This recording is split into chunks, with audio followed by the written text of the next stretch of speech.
Okay, so today is going to be a fairly terrifying video for me because we get to go through old sketchbooks. I'm on the floor because I don't have space anywhere else right now to go through all this stuff because I'm doing a lot of stuff on my art desk right now, which is super top secret, hush hush. So I can't do anything up there because I am scared to move things. But, so today I wanted to do a video on art style and mainly how mine developed over time, which is why I have the old sketchbooks out, and maybe talking a little bit about tips in finding your own art style. So I'll sort of give those throughout the video, and you'll probably pick up on them. But yeah, so I get to start with a sketchbook from 6th grade and then all the way up through my stuff now, except I don't have my sketchbook from last year. I don't know where it is. It's somewhere in my room, but I have a lot of books. So find it later. And I'm not going to be doing my current sketchbook. I'm going to use my IB show as stuff from this year because I want to do a sketchbook tour later of my sketchbook from this year. So, yep, without further ado, I guess here are my old gross sketchbooks. Okay, so here is my sketchbook from the 6th grade, may have been 5th grade that I started it officially, but I know I finished it in 6th grade. So, I started off, obviously, with a sort of manga, loose term in this sense, style, as so many artists do. But the issue with mine is that it's really, really bad. This is, I don't even know what to say about it. I mean, it looks like something out of a horror movie. And of course, I'm not bashing manga art at all. There are people who do it really well, and you know, that's what they should be doing. That's their art style, and they excel at it. But for me, this art style didn't work out at all. And also, this is gonna sound so contradictory to the norm, but like, I would not recommend starting out with a manga-ish art style because it's really hard to break away from it later, and when you want to start a new style, it's really hard. So you can see even I started trying to develop a different style here, but there are still notes and little hints of that same facial structure and style in this as well. And another thing about this, anatomy. So if there's anything that I could say about, you know, starting out, if you want to start making art and trying to develop your own style, I would start by learning anatomy. That's when I started finally really developing my style, is when I started learning anatomy, because then I could just warp anatomy to build up something that was unique to me and also a little bit more realistic. Like, there's no way someone could ever look like this. I mean, it's just wrong. And also, what is that? What is that? My camera won't even focus on it because it's so horrendous. But it's not a hand, it's like a crab claw. So again, anatomy, I couldn't do it. But yeah, I mean, if manga is your thing and you're like really good at it, keep it up by all means, because even though I was really bad at it, it doesn't mean you're gonna be bad at it. Sure, try it out, but also maybe have a base of knowing how to do something else, because it took me several years to get over that manga style. And this is my sketchbook from, I guess, the summer of 9th grade, because I drew in that same manga style all the way up through like 8th grade. I I don't have any of my 8th grade pieces here with me right now, but I can tell you it stayed roughly the exact same for a long time. There was actually even a period where I didn't draw because I was so disappointed with what I was making. So summer of 9th grade, you can see it's still there. Yep, it remains. And I scribbled out whatever it was saying, so I have no idea what it said. But it said something, and then also some nice edgy stuff. I was starting to get edgier in 9th grade, even though that's usually a middle school thing. Camera strap. Okay. So delving into this national treasure, I guess. So there's a nice drawing of Ariel, but this is more of what I wanted to talk about now. Okay?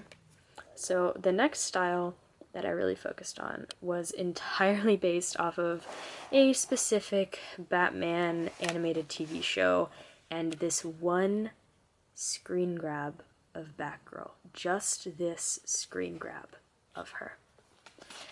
So from this point forward, I started drawing only that screen grab in varied like hair colors and eye colors and stuff. I didn't bother to learn anything else. I thought, you know, okay, well, I have this is all I need, so there you go. But unfortunately that style didn't hold up, and as you'll see through these nice same face things, I slowly got worse at it, because not only was it not my style, but it wasn't a style that developed naturally. It was something that I tried to force on myself. So that just didn't work out very well at all. And I moved on to something else. And this next thing I'd like to talk about a little bit before I show you, and I'm gonna say right now that I in no way support art theft or copying other people's art at all and posting it on social media, but I used it as a way to learn, and you'll see a lot of that in mine. I did post some of them on social media at one point, but I went back and either deleted most of them, or I actually, when I posted these things, was on an entirely different Instagram account, which I have also now deactivated. So I got rid of all of that, and I stopped trying to pretend like that was me. So the next phase of my journey, I guess, was when I read my first Batman comic, which was Hush. I currently cannot remember the illustrator, which is really bad, but oh my gosh, I know this name. Whatever, it's fine. It's irrelevant to this right now. Maybe I'll post it in the comments, but or in the description. So I started drawing, or basically it wasn't tracing per se, but it was copying. So you can tell that these are all a little bit warped, but they're pretty close to what the original one looked like. So I used this to sort of figure out, you know, okay, well, how do eyes work? How do mouths work? You know, where can I go with this from here? So after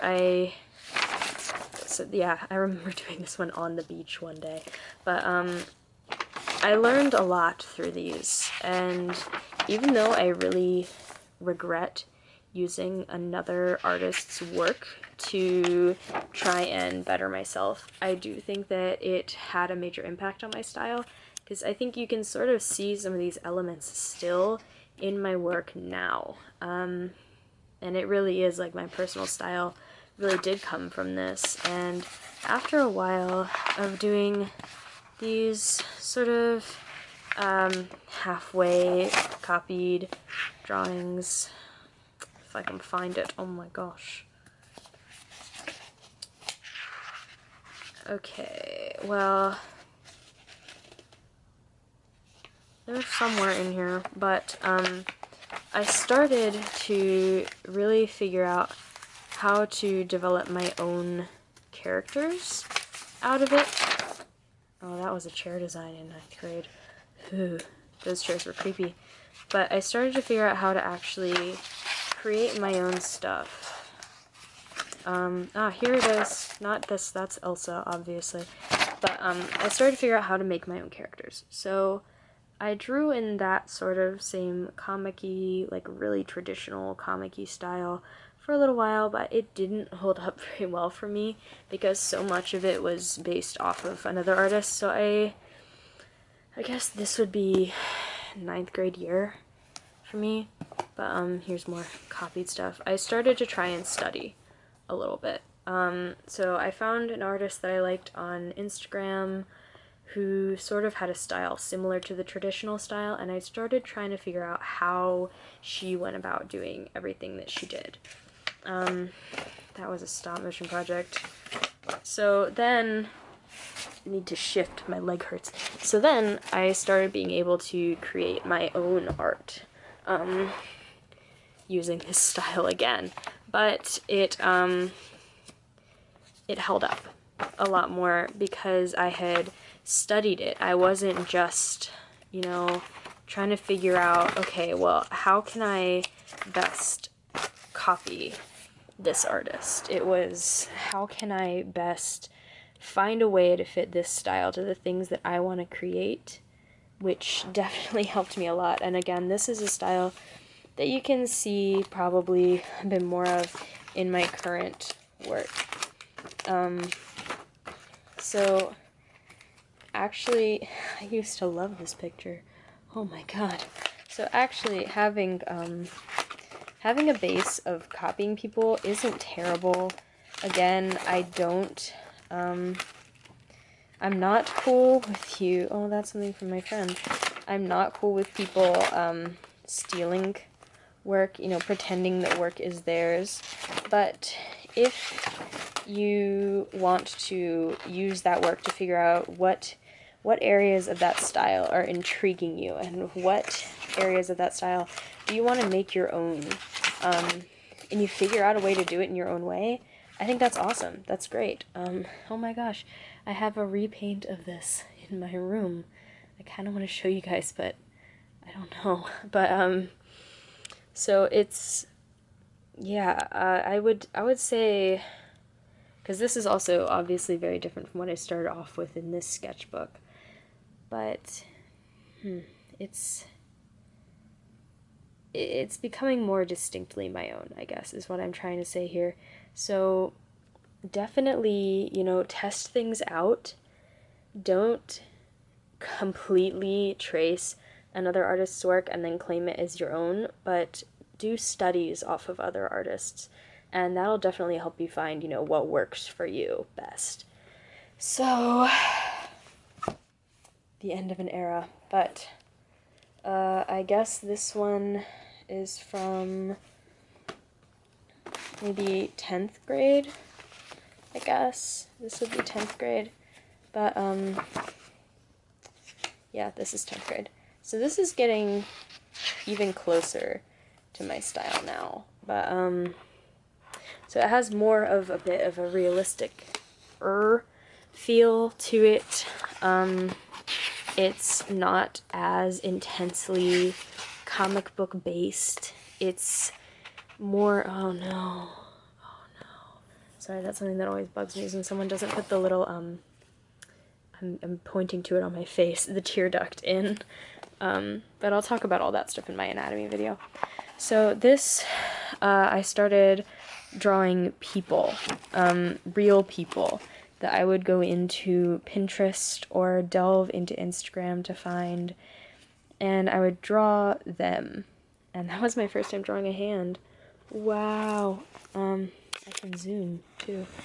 But I think when I started drawing from real life, that's really when my style started showing up, because I had to figure out a way, like, okay, how can I draw this character that already exists in a way that's comfortable to me? And then once I figured out how to draw people from reality, I could figure out how to make up people. Ooh, God. But I obviously still couldn't draw animals. So once I figured all of that out, you know, I really started catching on to what I wanted my style to be and what it could be and all of that. But obviously now I've loosened up a lot on shading. I'm not as intensely shading everything, but you know, it still happens every now and then. I'm actually surprised because some of these drawings like hold up okay. Wow. Yeah, this was definitely 10th grade because I wasn't dating Braden until 9th grade. If you've been in my live streams on Instagram, you know who he is. That's the dude who sometimes draws in my sketchbook with me. We play like a who can draw it better on my sketchbook. Ooh, this is stuff I haven't drawn in a long time. Wow. See, like this stuff, it's not something that I would say doesn't hold up over time. But that's also when I started trying to figure out how to draw real people. So, with that said, drawing real people is, I think, the best place to start. And I'll talk a lot more about that sort of stuff in my anatomy video, where I'll also work on figure drawing.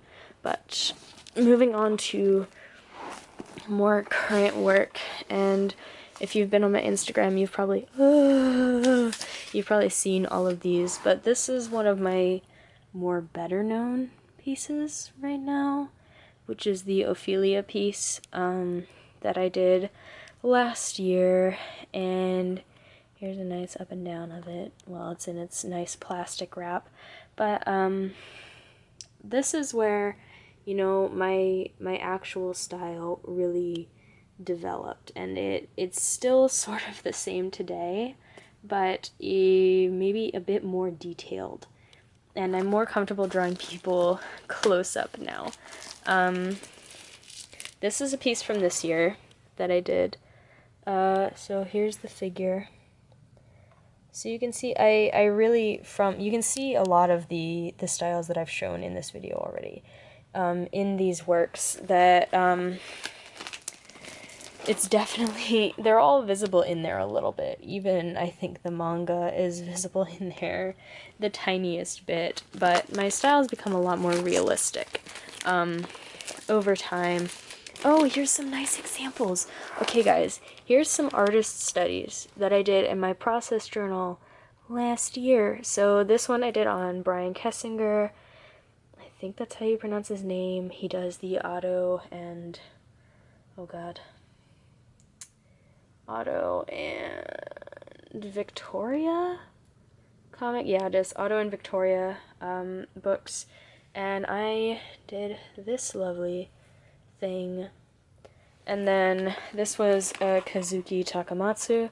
So again, studying other people's style and figuring out what works for you is an incredible thing to do. And also finding artists that inspire you a lot. Like in my sketchbook, I've pasted in a lot of stuff from artists who I love, because looking at it, you know, helps me figure out, okay, well, what do I want to do next with this piece? Like, what can I improve on? What do I admire about this artist that I don't do? What can I get better at? So that's something to consider, is, you know, put a lot of effort into figuring out who you are and what inspires you, and then I think your style will come more naturally. But don't try to push stuff on yourself. Draw from real people, experiment with different styles, figure out your anatomy, and, you know, you'll be fine. And I'll also put it out there, guys, style, and this has been a big debate lately, I guess, among the art community, but I don't think style is an excuse for poor anatomy. Like, I'll be the first to admit, my anatomy is not always on point. This girl's legs are way too short for the rest of her body. Like, her head, well, it's more of her head is too big. If I made her head a bit smaller, everything would be in proportion, but it's not, and I accept that, and that's not a stylistic problem. It's a problem that, you know, I made the head too big, and that's my fault. So yeah, I would say don't blame stuff on things that that have to do with style. I mean, I get it, you know, some comic art styles and some manga styles do have very different, this is so soft, very different anatomy that people people take seriously, that, you know, that is their style and their anatomy is that way. But that doesn't have to be you. And honestly, art, especially in comic books, is moving away from that. People like to see stuff that they can relate to now, rather than things that are unrealistic. So, I guess I'm not saying with that either that you should move with the times, because styles, like super stylistic things like Adventure Time style and stuff like that, it goes out of style pretty fast. And people are gonna stop looking at your stuff. So you should, if that's where you want to start there, but evolve as you go. Like, figure out more stuff that you can do with that, that'll make it interesting, that'll keep people with you. Not just, you know, okay, well, my style is Adventure Time. Like, maybe your style is Adventure Time mixed with something else, and it makes it interesting and different. And something that no one else can do.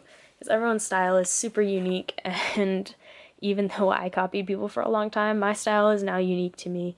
So, definitely, you know, find your place, figure out where you fit in with your style, and roll from there. Okay, so, I hope that all of this was super helpful. If it wasn't, you know, I'm sorry, I'll try again. But, this has been, I guess, art style tips and sort of old sketchbook tours and new portfolio tours. But, I hope to put up like a sketchbook tour soon, and maybe an anatomy video. But first, of course, I promised that I would finish the Barcelona vlogs, and I'm gonna be doing a video soon on, is IB worth it? Because that's a question I get asked a lot, and I would love to be able to just refer people, to a YouTube video rather than having to explain it all the time. So I'm gonna go into an in-depth analysis of the IB and all of the classes that I took with IB and all that. So keep an eye out for that stuff.